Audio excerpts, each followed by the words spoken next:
I want to say there's less pressure and there's more camaraderie. Do you feel you have to carry the Iron Man movies in a way that you don't when there's lots of you? It just comes down, it's just a matter of schedule. I mean, you know, when you're in every shot of something, you know what I mean? Well, it's kind of like doing your own show. You know what I mean? It's not like someone saying, hey, I'll do the next interview for you, you know? So you forget, you know, you want to still make sure that you have your arc and your moments, but you're not responsible for the narrative of the whole thing. So it's kind of great. And I genuinely like all the other folks, so that helps. Were you a superhero fan as a child or as a teenager, or? I suppose as a Westerner, as an American, it's just so part of the kind of kid culture, you know. I wasn't like a nerd about it or anything, you know, but I'm definitely you know, all the old TV stuff and the comic book stuff has influenced me. Iron Man is such a different superhero, though, isn't he? In that he's self-made, Sure. he's arrogant in a very appealing way. Right. Was that what you brought to it, or was that there? It was always inherent in the comics. And, you know, Stan Lee, back in the 60s, it was really kind of a Vietnam era sort of fabrication, you know, and he was under pressure to keep coming up with new characters. And so he kind of did this mosh of things. And who'd have thought all those years later that it wound up being the character that differentiated this universe from other comic book worlds, and here we are, you know. What difference do you think it makes that he's a self-made superhero? I think more than anything, I always played it like he's a guy who's in big business that you may or may not have judgment on. He's an arms dealer. And the metaphoric significance of having a piece of shrapnel from one of your own warheads blow up, and then you actually have to build something to save your own life. I always thought that to me is just, it's kind of a new myth. Could you explain the idea behind Ultron? I mean, what is the real fear here? In Tony's mind, the idea behind a team like this is for the team to retire, because the odds are that one or all of them are going to get bumped pretty soon. So his idea is pretty altruistic. He's thinking, how can I put us out of business and still have a big bouncer at the door of our vulnerable little planet? And that's why he does what everybody fears, which is unleash this monster. Right. Well, clearly he doesn't do it to unleash a monster. It's co-opted.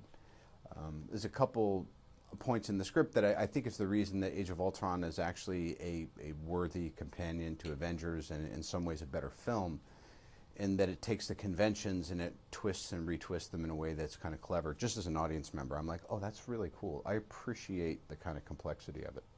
And what do you think of the obvious parallels being made between you and Iron Man?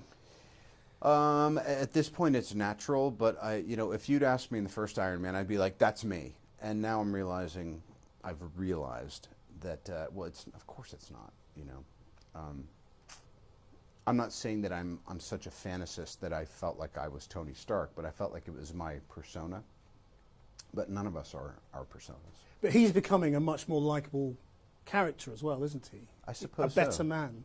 Yeah, he's becoming a better guy. You know, in a way that you are as well, I suppose. Sure.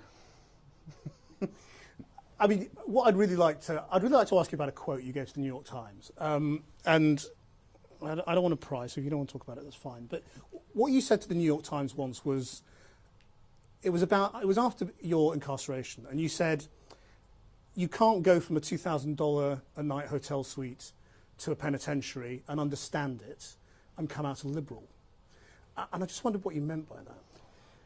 Well, the funny thing is, and I appreciate your point of view, things that you said 5-7 years ago, or things you said in an interview that made sense to you at the time, I could pick that apart for 2 hours and be no closer to the truth than I'd be giving you some half-assed answer right now. I couldn't even really tell you what a liberal is. So therein lies the answer to your question. The statement sort of stands by itself, doesn't it? I mean, does that mean you're not a liberal, or that you came out of prison not being a liberal? Are we promoting a movie? To me, the thing is that I'm certainly not going to backpedal on anything I've said, but I wouldn't say I'm a Republican or a liberal or a Democrat. I think when I was talking to the person who was doing the interview that day, and that just happened to be my opinion. That's the nice thing, is you can have opinions and they kind of change and flow. Yeah, well, that's life and that's growing older, I suppose, isn't it? Yeah.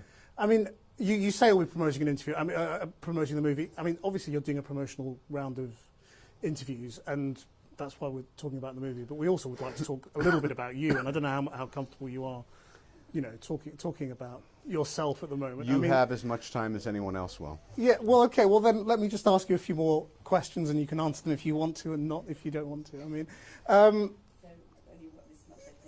well, I think we've got 3 more minutes on our agreement. Your foot's starting to jump a little bit. You better get to your next question. The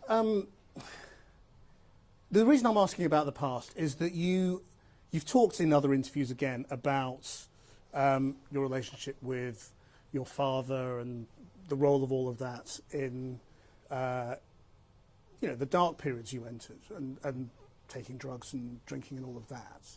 And I just wondered whether you think you're free of all of that, or whether that's still something. I'm sorry, I really don't. What are we doing? Well, I'm just asking questions. That's all. Right. I mean, Okay. Bye. Thank you, guys. are you? I'm sorry. Take your mic. It's okay. Yeah, you're right. Thank you. Do you? You seem okay. It's just getting a little dinosaur in your. No. Look, I don't want to do that. Thank you.